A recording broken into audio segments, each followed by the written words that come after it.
La chose la plus intéressante dans ce projet, c'était de voir que des techniques d'IA faites par des personnes qui ne sont pas à la base du domaine de la biologie, mais qui sont plus du domaine des maths appliquées, peuvent révolutionner des secteurs tout entiers. Bonjour, je suis Manuel Davy et je vous souhaite la bienvenue dans les carnets de l'IA. Ce podcast, c'est l'occasion de vous partager les expériences de la communauté de celles et ceux qui font bouger l'intelligence artificielle. Pourquoi et comment adopter l'IA dans son entreprise ? Par où commencer ? Ou encore, quelles sont les bonnes pratiques pour performer ? Autant de questions auxquelles nous apportons des réponses avec des spécialistes du sujet. Bonjour à tous, j'ai le plaisir d'être aujourd'hui avec le cofondateur et le CEO d'une magnifique entreprise Instadeep, Karim Beguir. Bonjour Karim. Bonjour Manuel. Alors je te laisse te présenter pour nos auditeurs et également présenter ton entreprise Instadeep. Donc voilà, je suis franco-tunisien, un ancien de Polytechnique. Et après, je dirais un parcours classique où j'ai étudié en France. Je suis aussi un diplômé de l'ENSAE, donc l'école des statistiques et de l'économie. J'ai ensuite complété mes études aux États-Unis.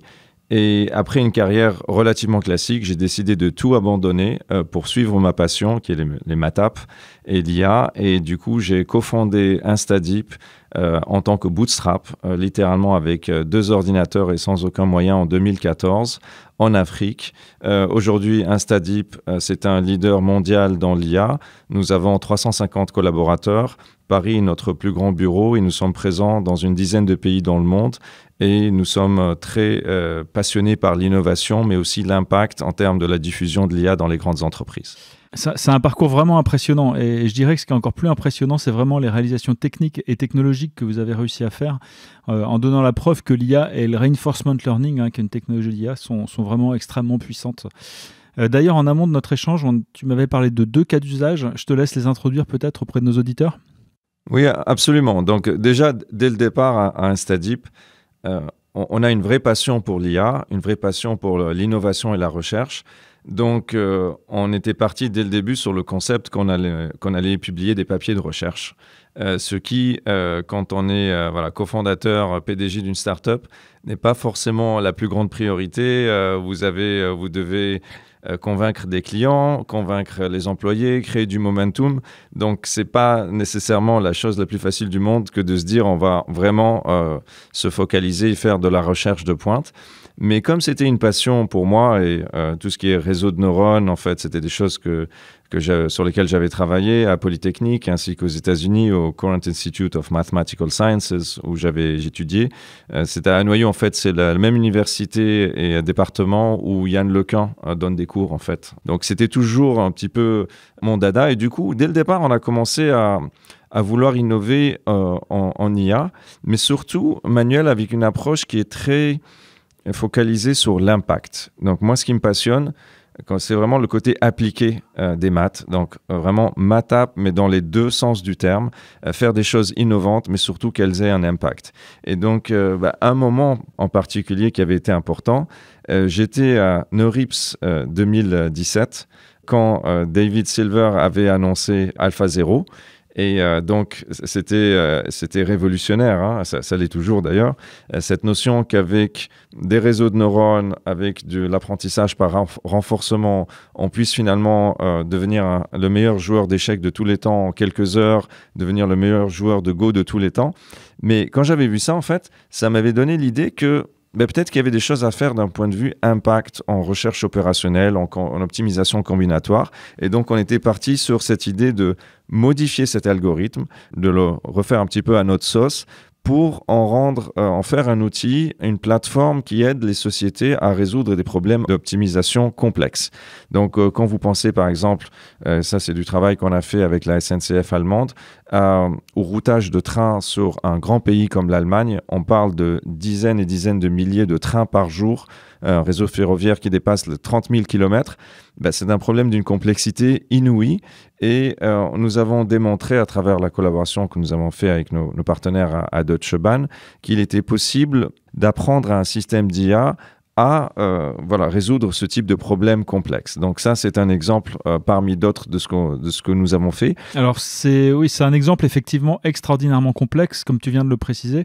Peut-être est-ce que tu peux expliquer pour nos auditeurs quel était le verrou technique ou technologique qu'il y avait et comment l'intelligence artificielle a finalement permis de le régler une bonne fois pour toutes ? Voilà, donc ce qui est intéressant dans cet exemple, c'est l'impact que l'apprentissage par un renforcement, donc le RL, peut avoir dans des situations très concrètes pour les entreprises. Donc, comment sont résolus ce type de problème aujourd'hui? C'est souvent à travers des algorithmes génétiques. Mais en gros, voilà, vous me décrivez le problème, vous faites tourner des ordinateurs pendant quelques temps, ils vont vous donner une solution. Le seul problème, Manuel, c'est qu'il n'y a pas d'apprentissage. Et donc, si vous revenez demain, vous faites la même chose, c'est la même routine, et finalement, le système n'est pas plus intelligent demain qu'aujourd'hui. C'est aussi un problème quand il s'agit de situations en temps réel ou quasi réel. Imaginez, par exemple, dans un réseau ferroviaire, que vous avez une ligne qui est interrompue pendant un certain temps. Ben, dans ce cas-là, vous devriez faire tourner la moulinette de nouveau à 100%, ce qui peut prendre dans certains cas des heures, étant donné la complexité du problème, avant d'avoir une solution. L'apprentissage par renforcement, par contre, la beauté, un petit peu comme le jeu d'échecs ou le jeu de Go, le système va apprendre à résoudre le problème en jouant ce problème, en voyant donc des milliards, voire même beaucoup plus que ça, de scénarios possibles. Et c'est à travers vraiment une expertise en jouant qu'il va comprendre comment résoudre ce type de problème. La beauté, c'est que chaque situation nouvelle est une source d'apprentissage. Donc, ces systèmes peuvent vraiment se développer dans le temps. Plus les partenaires, plus les entreprises ont des données et plus ces systèmes vont s'améliorer.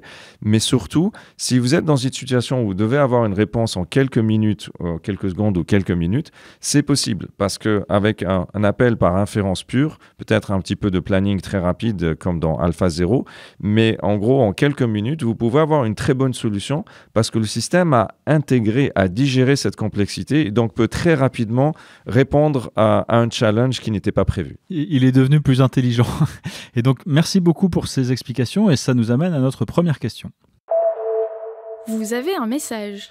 Salut Karim, alors on sait que BioNTech a décidé récemment de vous acheter pour 700 millions de dollars. C'est une des acquisitions majeures dans le domaine de la tech. Alors est-ce que tu peux expliquer ce qui les a motivés à vous acheter ? Tout d'abord, nous sommes ravis de rejoindre le groupe BioNTech.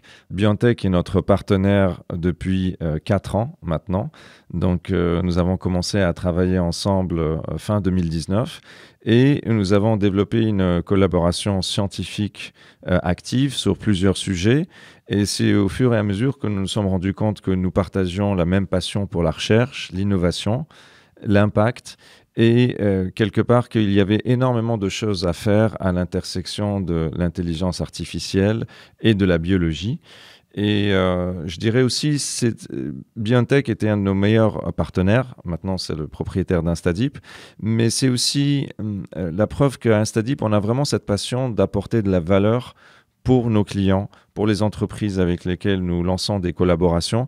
Il y a toujours eu de cette culture, et ça remonte au moment où on a cofondé la boîte, Zora Slim et moi, vraiment d'apporter de la valeur à nos partenaires. Donc, dans toute l'histoire d'Instadeep, et on a démarré littéralement avec un bootstrap, 2000 € de capital au départ, il y a cette culture de apporter de la valeur, d'être créatif, de trouver des choses qui n'ont jamais été faites et de les réaliser, qui, je pense, a séduit nos partenaires. Et nous sommes ravis maintenant d'être une seule équipe face aux défis du futur. Oui, c'est vraiment une magnifique étape. Alors, dans le domaine du vivant, je comprends qu'il y a des cas d'usage, notamment avec BioNTech, sur la réalisation peut-être des vaccins. Et j'ai cru comprendre que vous aviez travaillé récemment sur des transformers appliqués à la génomique. Alors, est-ce que tu pourrais nous en dire un peu plus là-dessus ? Déjà, je voulais préciser que Instadeep va continuer à être opérationnellement indépendant. Donc, on va continuer à faire des partenariats et des collaborations dans différents secteurs industriels. Mais notamment donc, dans le domaine de la biologie avec BioNTech, effectivement, une des choses qui est très intéressante en ce moment, c'est de voir comment ces modèles de type Transformer, ces modèles attention-based finalement, ont conquis tout ce qui est le langage. Aujourd'hui, donc tout ce qu'on voit sur les LLM, OpenAI, ChatGPT, etc. Et on commence à voir des applications très puissantes dans le domaine de la biologie. Donc, pour vous donner un exemple concret, à Instadeep, en fait, nous avons publié un modèle de langage sur l'ADN qui s'appelle Nucleotide Transformer. Donc, c'est disponible sur Arxiv, donc pour les gens que ça intéresse. Et l'idée générale, c'était de voir si, sur la base vraiment des séquences d'ADN, on était capable de faire apprendre à un IA à découvrir des patterns intéressants, faire de la reconnaissance de forme qui soit utile. Donc, c'est un travail que nous avions lancé donc, avec le soutien de BioNTech, mais aussi de NVIDIA, qui nous avait donné un supercalculateur à disposition. L'idée, c'était vraiment d'apprendre à très grande échelle. Et je vais vous dire le point intéressant de ce projet de recherche.